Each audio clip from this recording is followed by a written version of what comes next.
Assalamualaikum warahmatullahi wabarakatuh.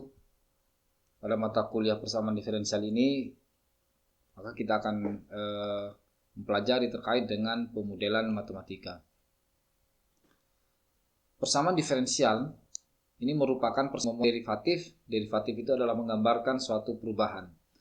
Nah, pada fenomena kehidupan sehari-hari banyak yang melibatkan tingkat perubahan, misalkan gerak pada cairan, gerak sistem mekanik, aliran listrik, suhu panas, laju populasi, itu juga adalah contoh dari fenomena berkaitan dengan tingkat perubahan.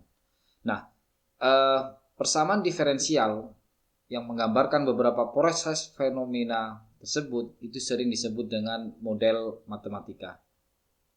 Beberapa contoh yang berkaitan dengan modelan matematika ini adalah gerak jatuh bebas. Jadi kalau misalkan kita perhatikan gerak jatuh bebas seperti hukum Newton, gaya gravitasi ataupun gaya udara, jadi ketika kita merumuskan suatu persamaan maka akan menghasilkan bentuk persamaan V aksen sama dengan 9,8 dikurangi dengan 0,2 V, di mana V itu adalah kecepatan. Nah, persamaan ini itu dihasilkan dari proses manipulasi hukum Newton, gaya gravitasi ataupun gaya udara, sehingga ketika diselesaikan maka menghasilkan persamaan diferensial tersebut. Itu adalah contoh dari persamaan diferensial. Nah, kalau kita gambarkan saudara-saudara bahwa persamaan diferensial dan kita bisa menggunakan dengan bantuan tabel, atau bisa kita menggunakan teknologi yaitu dengan menggunakan program Maple. Seperti itu Bapak dan Ibu ya. Cuma nanti pada bagian ini, pada materi persamaan diferensial berikutnya, itu kita hanya mencari bagaimana bentuk solusi dari persamaan diferensial yang diberikan. Kemudian ada istilah equilibrium solution.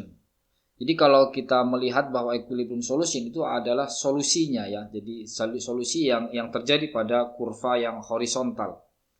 Jadi untuk melihat solusi equilibrium ini, kita mengandaikan bahwa V aksen tadi itu sama dengan 0. Jadi dimisalkan V aksennya itu sama dengan 0. Jadi ketika saya punya persamaan jatuh bebas, yaitu V aksen itu sama dengan 9,8 dikurangi 0,2 V, maka V aksen itu nanti kita substitusikan dengan 0, maka akan menghasilkan nilai V. Jadi V atau variabelnya itu sama dengan 9,8 dibagi 0,2. Maka V ini disebut dengan solusi equilibrium. Jadi kalau kita bentuk secara umum saudara-saudara bahwa persamaan diferensial ini bentuknya adalah I aksen sama dengan AY min B, di mana A dan B-nya itu adalah suatu konstanta. Sedangkan equilibrium solutionnya itu kita misalkan bahwa Y aksennya itu sama dengan 0, sehingga nanti kita peroleh Y itu sama dengan B per A.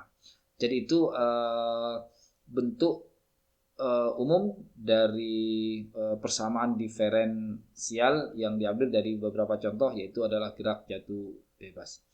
Demikian materi singkat pada pertemuan ini. Terima kasih. Assalamualaikum warahmatullahi wabarakatuh.